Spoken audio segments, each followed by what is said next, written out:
말씀까지 봉독해 드리겠습니다. 그 일 후에 하나님이 아브라함을 시험하시려고 그를 부르시되 아브라함아 하시니 그가 이르되 내가 여기 있나이다. 여호와께서 이르시되 내 아들 내 사랑하는 독자 이삭을 데리고 모리아 땅으로 가서 내가 네게 일러준 한 산 거기서 그를 번제로 드리라. 아브라함이 아침에 일찍이 일어나 나귀의 안장을 지우고 두 종과 그의 아들 이삭을 데리고 번제에 쓸 나무를 쪼개어 가지고 떠나 하나님이 자기에게 일러주신 곳으로 가더니 제3일에 아브라함이 눈을 들어 그곳을 멀리 바라본지라.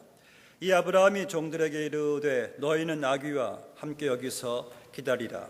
내가 아이와 함께 저기 가서 예배하고 우리가 너희에게로 돌아오리라 하고 아브라함이 이에 번제나무를 가져다가 그의 아들 이삭에게 지우고 자기는 불과 칼을 손에 들고 두 사람이 동행하더니 이삭이 그 아버지 아브라함에게 말하여 이르되 내 아버지여 하니 그가 이르되 내 아들아 내가 여기 있노라. 이삭이 이르되 불과 나무는 있거니와 번제할 어린 양은 어디 있나이까. 아브라함이 이르되 내 아들아 번제할 어린 양은 하나님이 자기를 위하여 친히 준비하시리라 하고 두 사람이 함께 나아가서 하나님이 그에게 일러주신 곳에 이른지라. 이 아브라함이 그곳에 제단을 쌓고 나무를 버려놓고 그의 아들 이삭을 결박하여 제단 나무 위에 놓고 손을 내밀어 칼을 잡고 그 아들을 잡으려 하니 여호와의 사자가 하늘에서부터 그를 불러 이르시되 아브라함 아브라함아 하시는지라. 아브라함이 이르되 내가 여기 있나이다 하매 사자가 이르시되 그 아이에게 내 손을 대지 말라. 그에게 아무 일도 하지 말라. 내가 내 아들 내 독자까지 또 내게 아끼지 아니하였으니 내가 이제야 내가 하나님을 경외하는 줄을 아노라. 아브라함이 눈을 들어 살펴본즉 한 숫양이 뒤에 있는데 뿔이 숫풀에 걸려 있는지라. 아브라함이 가서 그 숫양을 가져다가 아들을 대신하여 번제로 드렸더라. 아브라함이 그 땅 이름을 여호와 이레라 하였으므로 오늘날까지 사람들이 이르기를 여호와의 산에서 준비되리라 하더라. 아멘.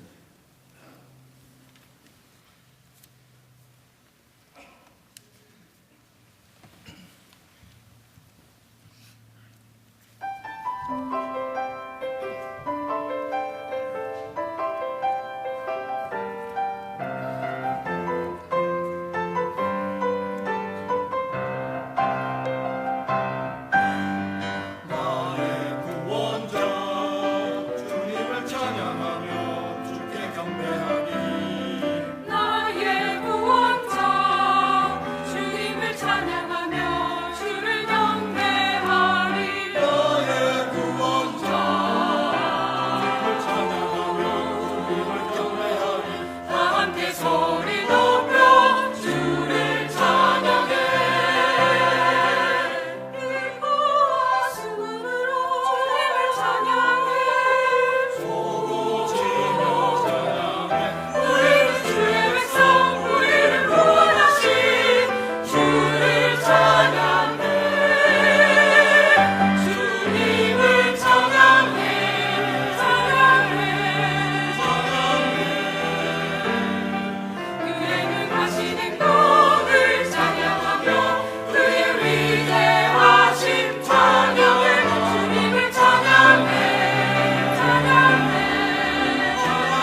우리는 지난 한 달 동안 이 아브라함과 함께 믿음의 인생 여정을 떠나셨습니다. 아브라함도 죽음과 죄와 허물 가운데 하나님이 그를 불러주셔서 이 세상을 떠나 세상을 지나가는 천성을 향하여 가는 이 폐구의 맺줄을 이 순례자의 삶을 아브라함이 시작된 것처럼 여러분들도 우리도 죄와 허물 가운데 죽었을 때 하나님 우리를 불러주셔서요 하나님과 함께 세상을 이제 떠나 천성을 향하여 세상을 지나가는 이 피오그램으로 순례자로 나그네로 우리를 삼아주신 것을 보게 됩니다. 오늘 그 믿음의 인생 여정에서 아브라함이 이제 오늘 말씀의 첫 구절을 보니까 이후에 하나님이 아브라함을 시험하시려고 이 테스트를 하시려고 아브라함을 부르셨다라고 말씀하고 있습니다. 이것을 볼 때에 우리 그 라이프 저니에도 믿음의 인생 여정에도 시험이 있구나라는 사실을 알게 됩니다. 여러분, 우리가 시험이 없는 인생은 없습니다. 시험이 없는 곳은 딱 두 가지, 그러니까 두 곳이 있어요. 공동묘지에 시험이 없습니다. 그리고 천국에 시험이 없어요. 그렇다면 이 땅에 내가 산다는 것은 삶은 곳 시험임을 우리가 알 수가 있어요. 그래서 여러분들은 이 땅에서 살아가는 동안에 우리가 피할 수 없는 또 아브라함처럼 시험을 당하게 된다는 말씀이에요. 그래서 야고보서는 1장 2절에서 말씀하기를 내 형제들아 너희가 여러 가지 시험을 만나거든 온전히 기쁘게 여기라 그랬습니다. 여기서 여러분 여러 가지란 말은 여러 가지 색깔이란 원어적 의미가 있습니다. 이 컬러가 얼마나 참 variety 다양한지 몰라요. 여러분 보세요. 우리가 그림 그릴 때 가까이 저 옆에 저 모자이크를 보세요. 여러 가지 컬러가 없으면 저런 아름다운 작품이 안 나옵니다. 우리 인생에도 여러 가지 시험이 없다면은 그 여러 가지 시험들이 엮어가면서 강하고 빛나는 작품으로 하나님이 여러분들을 만들어 가시는 것을 보게 되기 때문에 성경 우리에게 말씀하기를 여러 가지 시험을 만나거든 기쁘게 여기란 말씀이에요. 이 여기란 말씀은 피하려고 하지 말라는 말씀이에요. 이것을 없애달라고 하나님께 구하지 말라는 말씀이에요. 그 시험이 오거든 고난이 오거든 그것을 여기라 받아들이라는 그러한 말씀으로 우리에게 주고 있는 것입니다. 여러분 아브라함을 포함한 이삭, 야곱, 요셉, 모세, 다윗, 바울 보세요. 다 하나같이 여러 가지 시험의 과정을 이들이 통과함으로 말미암아 하나님께 더 귀하게 쓰임받고요. 그들의 믿음이 정금이 되고 더 겸손케 되고 하나님을 더 의지하는 사람들로 그들이 만들어간 것을 보게 됩니다. 그래서 성경은 우리 또한 하나님께서 여러분들을 당신이 원하시는 그릇으로 인격으로 여러분들의 믿음을 정금으로 우리도 하나님을 더 의지하는 사람으로 만들어 가시려면 우리 또한 여러 가지 시험이 우리에게 올 수밖에 없다란 말씀인 것이에요. 오늘 1절 말씀 보니까요. 그 일 후에 하나님께서 아브라함을 시험하셨다. 그럼 그 일 후에 어떠한 일들 후인가? 바로 그 전에 있었던 모든 아브라함의 그 일들. 그는 위기도 겪었습니다.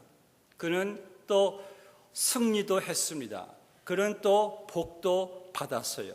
그는 시련도 당했고 또 잘 딛고 일어섰습니다. 이러한 많은 일들 후에도 또 하나님께서 아브라함을 시험하시려고 그를 부르셨다라고 말씀하고 있습니다. 혹시 여러분들 생각해 보셨어요? 지금까지 시련 많이 당했으니까 이제는 좀 없겠지.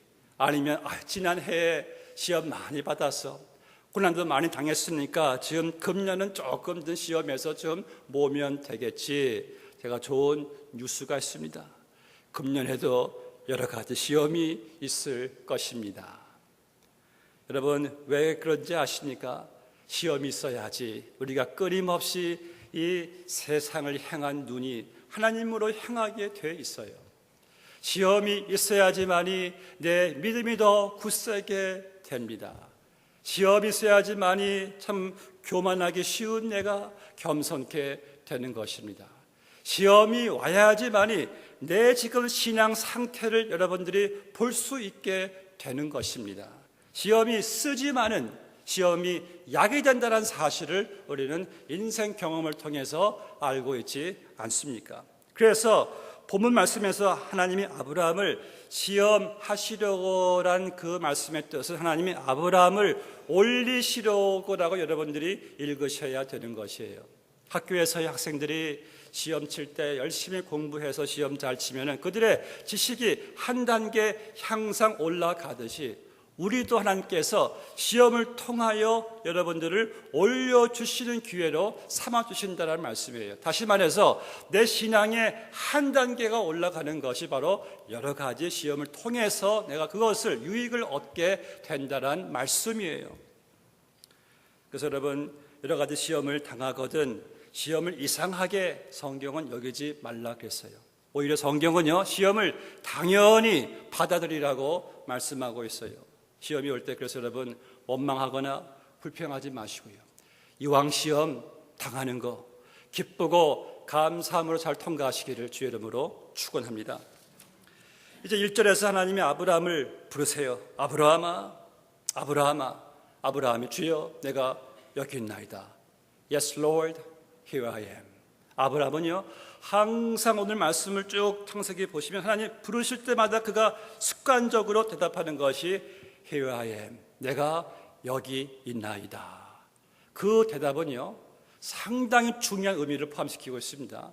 누가 여러분들을 부를 때, 아무개 할 때 여러분들이 예 하는 것과 내가 여기 있나이다 차이가 있습니다. 예 한다는 것은요, 그분의 어떤 그 requirement, 요구에 따라서 내가 지금은 안 되겠는데요, 곤란한데요, 거절할 수도 있는데 여러분들이 Here I am.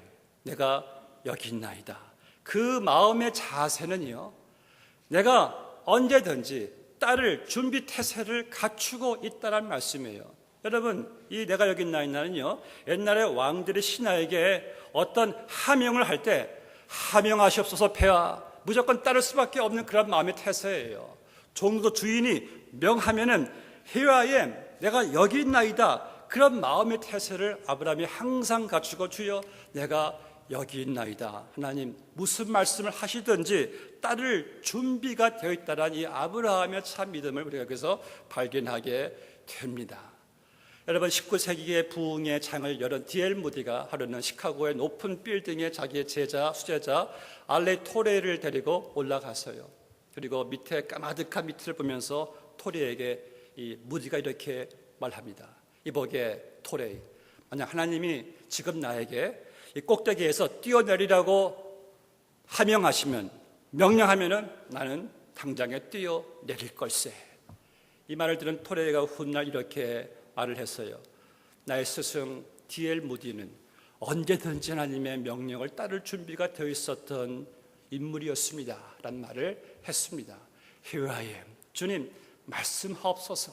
내가 여기 있나이다.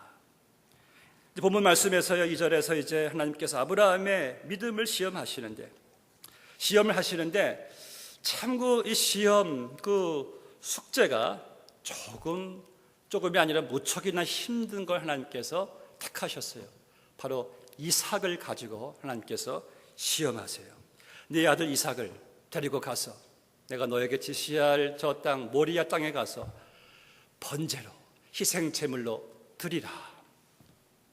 여러분, 이삭 아브라함이 어떻게 얻은 아들입니까? 75세 부름받아 가지고 전혀 아들을 낳을 수 없는 그런 상태에서 25년을 정말 애타게 기다리던 가운데 100세에 얻은 그 아들입니다. 그러니 얼마나 이삭이 이 아브라함에게 인생에 정말 애착 관심의 대상이었겠어요. 그걸 하나님이 아셨어요. 그러니까 하신 말씀이 내 아들, your son, 내 독자, 네가 사랑하는 이삭. 그러니까 여러분, 너의 외아들 사랑하는 이삭, 하나님께서 그런 비유를 사용하시면서 이삭을 향한 아브라함의 애정을 하나님께서 너무나 잘 알고 계셨어요. 네가 사랑하는 너의 하나밖에 없는 백세 얻은 아들 그 이삭을 가서 모리아 산에 가서 바쳐라. 우리는 아브라함의 그 부모된 마음을 너무나 잘 알고 있습니다. 왜 하나님께서 다른 것이 아닌 왜 이삭을 가지고 시험하셨을까? 왜냐면요, 하나님은요, 아브라함의 믿음의 인생 여정에서 아브라함이 인생의 우선순위를 잘 갖고 있기를 원하신 것이에요. What is his priority?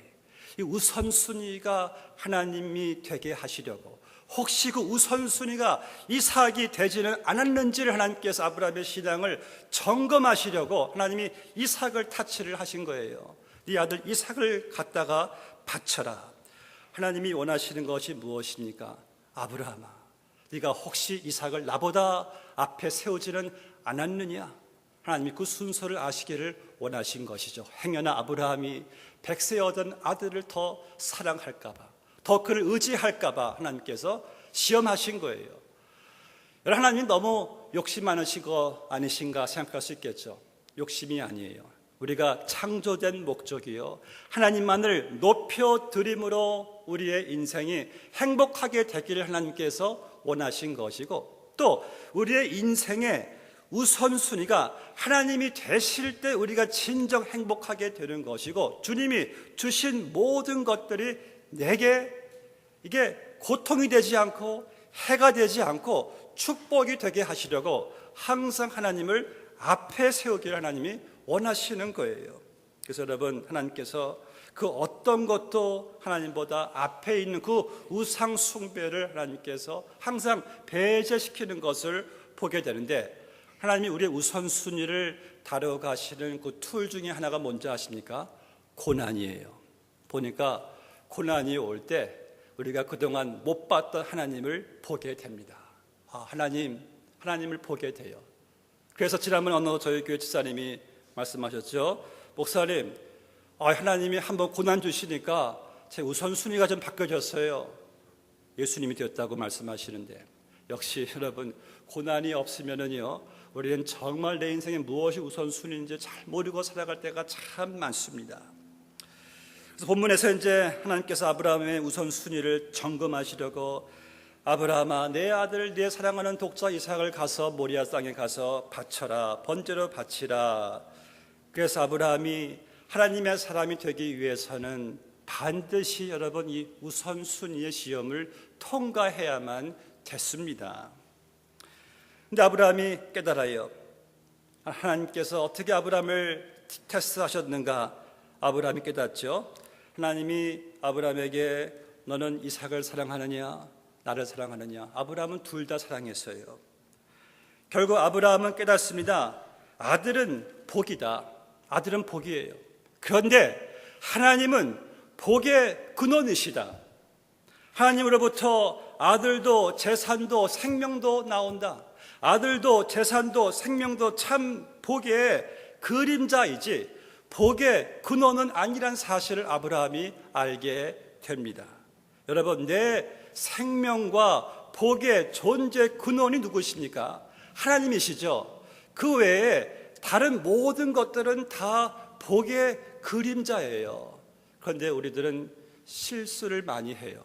우리는 복의 근원을 선택할 것인가, 복의 그림자를 선택할 것인가. 많은 경우에 있어서 크리스천들이 복의 그림자를 선택을 합니다.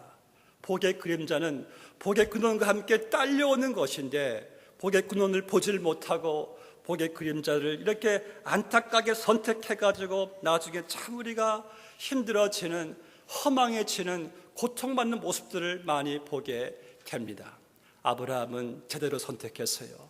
그는 복의 근원을 선택했습니다. 그러고 보니까 복의 그림자인 이삭까지도 함께 아브라함이 더욱더 복을 얻게 되는 것을 보게 됩니다. 여러분들의 선택에 있어서 여러분들은 무엇을 더 중요시합니까? 복의 근원이요? 아니면 하나님께서부터 나오는 복의 그림자입니까? 이러한 선택의 테스트는 항상 우리에게 있을 것이에요. 아브라함은 자기에게 가장 귀중했던 이삭을 하나님께 드렸어요. 이삭을 내려놓았어요. 정말 붙잡고 싶었던 이삭인데 이삭을 내려놓았습니다. 여러분들은 한번 나에게 물어보세요. 스스로. 그럼 나의 이삭은 무엇일까? 여러분 마음에 한번 여러분 글씨로 써보세요. 나의 이삭은 무엇일까? 여러분 한번 적어보시기를 바랍니다. 마음에. 그럼 적어놓으신 다음에 이렇게 하나님께 고백해 보세요. 주님, 주님은 이것보다 더 중요합니다 라고 고백할 때 비로소 여러분들의 신앙이 성장하게 되는 거예요. 하나님보다 더 귀중하게 생각하는 것이 있고 그것을 붙들고 놓지 않으면은요, 우리의 신앙은요 그 이상도 성장할 수가 없어요. 여러분들, 우리가 내려놓아야 될 이삭은 과연 무엇인지, 오늘 말씀에서 하나님이 100세 얻은 그 이삭, 자기의 아들 그 독자를 하나님의 명령에 이제 아브라함이 어떻게 합니까? 아침 일찍 일어나서 나귀의 안장을 지우고 두 종과 그 아들 이삭을 데리고 번제에 쓸 나무를 쪼개어 가지고 떠나 하나님이 자기에게 지시하시는 곳으로 가더라. 왜 여러분, 그때 아브라함이 아침 일찍까지 일어나가지고 이렇게 즉각적으로 순종할 필요가 있었겠는가? 다시 한번 생각해 볼 참 그런 힘든 명령인데, 그것은 아브라함의 그냥 이 순종의 이 결단을 그냥 보여주는 거예요. 순종하겠다라는 말씀이에요. 바로 이것이 아브라함의 믿음 때문이었습니다. 그의 순종은 믿음에서 나온 것이지, 그가 뭐 독한 마음 가지고 하는 것이 아니에요. 아브라함이 밤새 왜 고민하지 않았겠습니까? 밤새 고민하면서 정말 내 아들을 어떻게 이렇게 바쳐야 되는 것인가 하면서 성경은 히브리서에서 말씀하기를 아브라함은 하나님의 신실하신 약속을 바라보았다 그랬어요. 하나님께서 내가 너를 통하여 큰 민족을 이루겠다, 그런 그 약속을 붙잡았어요. 그가 지난 세월을 돌이켜보니까 위기 때마다 하나님이 그를 보호하시고 직접적으로 그의 삶을 개입하시고 그를 건져주시고 인도하신 그 신실하신 하나님의 그 인도하심과 그분의 약속을 바라보니까 지금 이삭을 바치라는 내용은 이게 납득은 안 간다. 그러나 신실하신 하나님께서 가장 좋은 결과를 주실 것을 아브라함이 믿었기에 그 약속 바라보고 붙잡고 순종할 수가 있었던 것이에요. 아브라함의 순종은요, 약속에 대한 그의 믿음의 순종이었습니다. 또 히브리서 11장 9절 19절 말씀 보니까 이삭을 바쳤던 아브라함의 믿음을 이렇게 소개해 줍니다. 저가 하나님이 능히 죽은 자 가운데서 다시 살리실 줄을 생각한지라, 비유컨대 죽은 자 가운데서 도로 받는 것이라. 아브라함은요, 이삭이 죽어도 하나님이 그를 살리실 것을 믿는 부활의 믿음이 있었어요. 생각해 보세요. 그가 처음에 이삭을 얻었을 때 이미 자기와 자기 와이프는 죽은 상태였어요. 어떤 말씀입니까? 100세의 몸은요, 아들을 낳기에 이미 죽은 몸이에요. 살아도 이미 여인의 경수가 끊어진 90세의 여인이었습니다. 하나님은 그런 죽은 상태의 몸을 통해서 이삭을 주셨다면 하나님께서 이삭이 죽어도 다시 살리실 것을 믿은 그 부활의 믿음이 있었기 때문에 아브라함은 그 어려운 시험을 그가 순종할 수가 있었던 것이에요. 사랑하는 성도 여러분, 여러분들의 믿음은 어떤 믿음인지 아십니까? 우리는 부활의 믿음을 가지고 있어요. 우리는 이미 죽음을 삼킨, 죽음을 이긴 그런 부활의 믿음을 가지고 있기 때문에 여러분들이 이 땅에서 삼키지 못할, 이기지 못할 환난, 시련, 시험, 고난은 없다라는 말씀이에요. 이것이 부활신앙의 여러분 파워입니다. 아니, 죽음을 이긴 성도가 이 땅에서 이기지 못할 시험이 여러분 어디 있겠습니까? 이 부활의 믿음이 아브라함으로 하여금 놀라운 이런 기적적인 순종을 가지고 오게 해 준 것이에요. 위대한 순종은요, 위대한 믿음으로 말미암습니다. 여러분, 믿음이 무엇입니까? 내가 볼 때 저 서쪽으로 가야지, 이게 참 좋은 길이고 납득이 되는 길인데 하나님은 그렇지 않다. 동쪽으로 가라. 동쪽은 납득이 아니고 내가 볼 때 손해볼 것 같아요. 그러나 믿음이란 뭔지 아세요? 그러나 하나님은 나보다 나를 더 사랑하시는 분이시니까 그분은 나보다 더 지혜로우시고 완전하신 분이시니까 그분의 말씀을 믿자 하고 순종하는 것이, 여러분, 이것이 믿음이에요.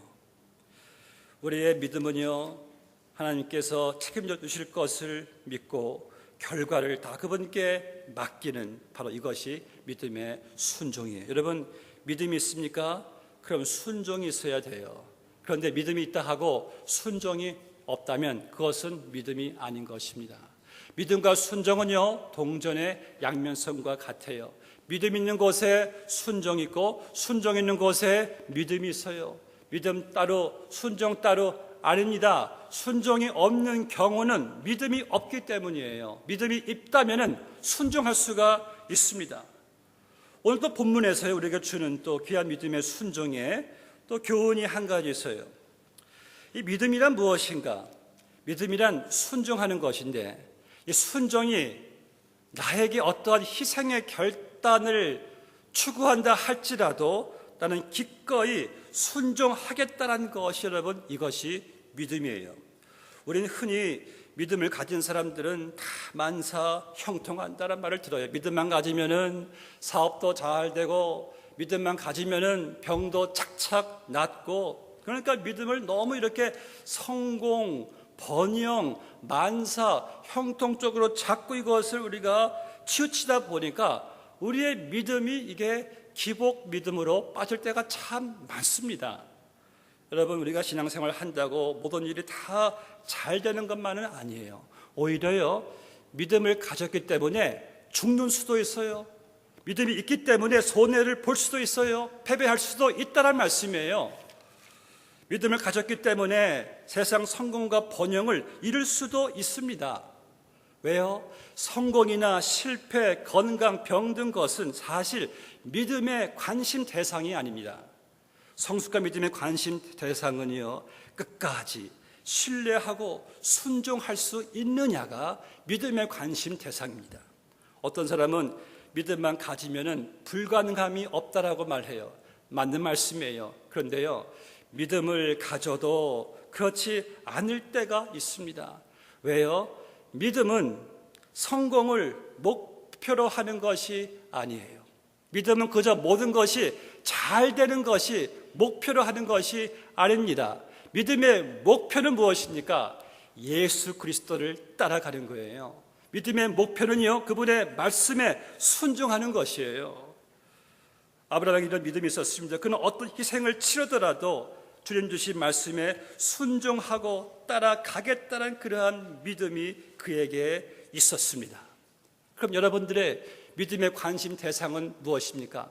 내가 생활 안정되는 것, 내가 편해지는 것, 내가 잘 되는 것, 내가 사업 잘 되고 건강해지는 것, 장수하는 것, 명예를 얻는 것, 여러분들의 믿음의 관심 대상이 여기에만 치우쳐 있다면 우리의 믿음은 참 연약하기, 참 미성숙하기 그지 없습니다.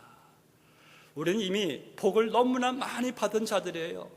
예수 그리스도를 믿음으로 말미암아 우리는 하늘의 신령한 복을 받은 자들이고, 천국을 소유했고 영생을 소유했고, 주님이 나의 인생 목자 아버지가 되어주시기 때문에 우리는 사실 주 안에서 부족함이 없는 그러한 자녀들이에요. 그래서 이제 우리의 믿음의 관심 대상은 보다 더 성숙한 단계로 올라가서 내가 이제 믿음을 위해서, 주를 위해 어떤 희생의 대가를 치르더라도 그리스도를 따라가겠습니다, 주의 말씀을 지키겠습니다 라는 그런 고상한 차원 높은 경건한 믿음의 단계까지 여러분 올라가게 되시기를 주님의 이름으로 축원합니다. 이제 마지막으로 우리는 본 말씀에서요, 이삭을 데리고 하나님이 지시하신 땅으로 이제 3일 길을 가는 것을 보게 됩니다. 그때 아브라함의 마음은, 온갖 그의 생각은 이삭이었을 것이에요. 이삭을 얼굴 제대로나 보았겠습니까? 자기의 손으로 바쳐야 할, 죽여야 할 그러한 아들인데 얼마나 그 마음이 괴로웠겠어요. 그 마음의 괴로움 여러분 조금 이해되지 않겠습니까? 100세 얻은 아들인데, 우리 아들이 조금만 다쳐도 밤새 잠을 못 주무시는 부모님들인데 그 아들 죽여야 한다고 생각하니 어느 아버지 마음이 여러분 억장이 무너지죠. 그런데 저는 이런 생각을 해보았어요. 그러한 아브라함을 바라보는 아브라함의 하나님은 얼마나 마음이 더 괴로우셨을까? 여러분, 정말 하나님이 이삭을 죽이려고 원하셨을까요? 아니죠. 하나님은 이삭이 칼이 내리칠 때 하나님은 그것을 막으신 분이고, 이삭 대신 이미 숫양도 하나님이 다 준비하신 분이세요. 이삭을 죽이는 것은 하나님의 뜻하신 바가 아니라 하나님이 원하시는 것은 아브라함이 주를 향한 그 사랑이었죠.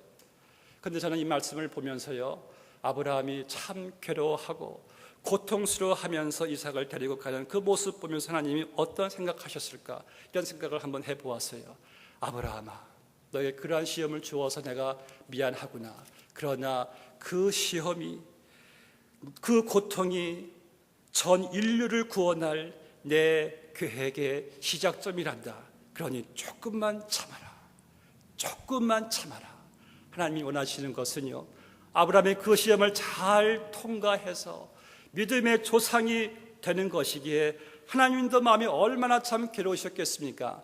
여러분들이 시험 당할 때 하나님께서 마음 편하신지 아십니까? 절대 안 편하세요. 하나님도 괴로우세요. 하나님이 원하시는 것은 내 아들아, 내 딸아, 조금만 더 참아라.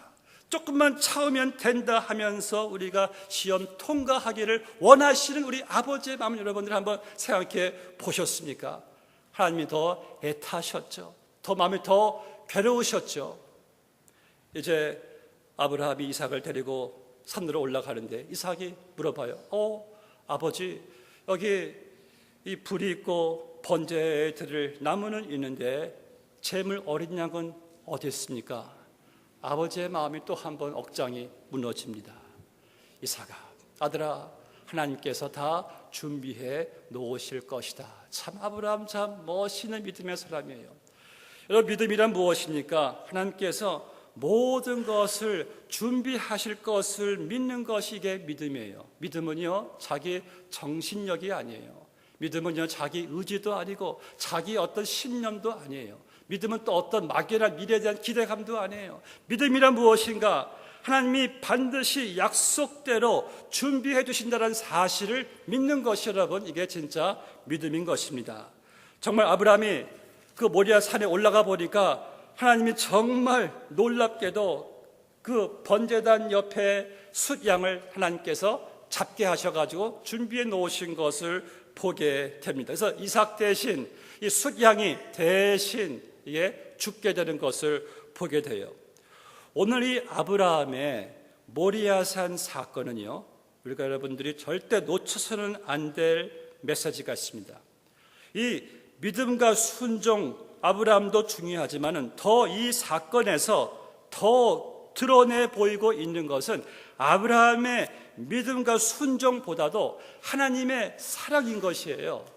여러분이 모리아 산에서의 사건은요, 하나님이 지정하신 한 산, 이 갈보리 산에 대한 하나님께서 준비하신 스토리이고 준비하신 사건인 것입니다. 하나님께서 갈보리 산에 우리를 대신해서 준비해 놓으신 어린 양이 있어요. 누굽니까? 예수 그리스도죠. 여기서 이삭은요, 예수님을 예표합니다. 이삭이 하나님의 그 지시에 따른 아브라함의 말씀을 다 그냥 이삭이 다 순종해요. 그는 힘도 있었어요. 나무를 질 만한 힘도 있었고, 그가 아브라함을 거항할 수 있는 그러한 힘도 있었는데, 이삭은 그냥 계속 그냥 잡힐 때까지 그는 계속 순종을 하는 거예요. 순종의 아들이죠. 예수님께서 아버지의 뜻에 따라 순종하십니다. 묵묵히 이삭이 자기를 번제단에 태울 나무를 가지고 갔듯이 예수님도 자기가 못 박힐 번제단 십자가를 주님께서 지고 갈보리 산으로 올라가십니다. 아버지가 함께 예수님을 보고 계실 때 똑같은 장면을 보게 되는 것이에요. 그런데 여러분, 놀라운 일은요, 이삭의 경우는 아브라함이 칼로 치려고 할 때 하나님이 칼을 막으셨어요. 살려주셨어요. 그런데 예수님의 경우는 그들이 못 박고 칼로 찌르고 침뱉고 모든 모욕을 던질 때 하나님은 그저 침묵하시고 계셨습니다. 이삭의 경우는 아브라함이 응답도 말도 해줬는데, 예수님 경우는 엘리 엘리 라마 사박다니, 아버지여 아버지 왜 나를 버리셨나이까? 하나님 침묵하세요. 자기의 아들 독자 그리스도가 죽게끔 내버려 두세요. 왜 그러셨을까? 우리를, 나 같은 죄를 살리시려고 예수님의 죽음을 하나님이 막지 않으시고 죽게 허용하신 겁니다. 여러분들을 하나님께서 살리시려고. 이것이 바로 오늘 이 사건이 보여주는 하나님의 엄청난 우리를 향한 사랑입니다. 여기에 대해서 로마서 8장에서 말씀하기를 죄인들을 위해 자기의 아들을 아끼지 아니하신 하나님. 여러분이요, 하나님이 우리에게 요구하는 것이 좀 부당하다고 느껴질 때가 있습니까? 하나님은요, 우리가 그분께 드린 최상의 것 이상으로 우리에게 주셨어요. 아니, 우리의 드림과 도저히 비교할 수 없는 자기의 자신, 자기의 독자 예수 그리스도를 우리에게 주셨습니다. 이것이 우리가 받은 사랑이죠. 혹시 오늘도 무엇 때문에 고민하고 마음 상해 계십니까? 여기 성경에서 말씀하시는 그분의 음성을 들으시기 바랍니다. 자기 아들을 아끼지 아니하시고 우리 모든 사람을 위하여 내어주신 이가 어찌 그 아들과 함께 모든 것을 우리에게 은사로 주지 아니하시겠느냐. 사랑하는 성도 여러분, 혹시 어떤 시험을 지금 당하고 있어가지고 힘들고 계십니까? 혹시 주의 말씀에 순종하기 힘드십니까? 혹시 지금 내가 내려놓기 힘든 것이 있습니까? 그렇다면은 우리가 모리아 산에서, 갈보리 산에서 예수님의 사랑을 발견하시기를 바랍니다. 그리고 우리 또한 그 사랑을 깨닫고 우리도 나의 소중한 것을 주를 위해서 내려놓고 주의 신실하신 약속을 믿고 주의 말씀 지키고 우리가 그러할 때 우리도 아브라함처럼 이삭과 함께 기쁨으로 모리아 산을 내려가게 될 줄로 믿습니다. 같이 기도하시겠습니다. 아버지 하나님, 감사합니다. 우리를 향하신 극진하신 사랑으로 말미암아 우리 대신 한 산, 그 갈보리 산의 십자가에 내가 못 박혀야 되고 내가 죽어야 될 그 십자가에 주님 준비해 주신 예수 그리스도 어린 양의 희생 제물 되심으로 말미암아 나를 이렇게 구원하셔서 영원히 살게 해주심에 감사합니다.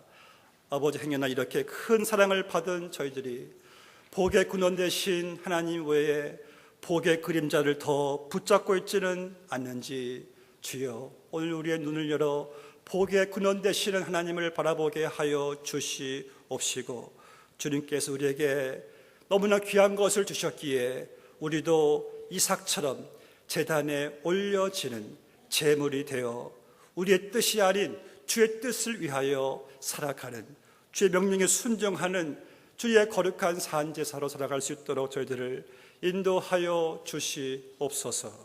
예수님의 이름으로 기도하옵나이다. 아멘.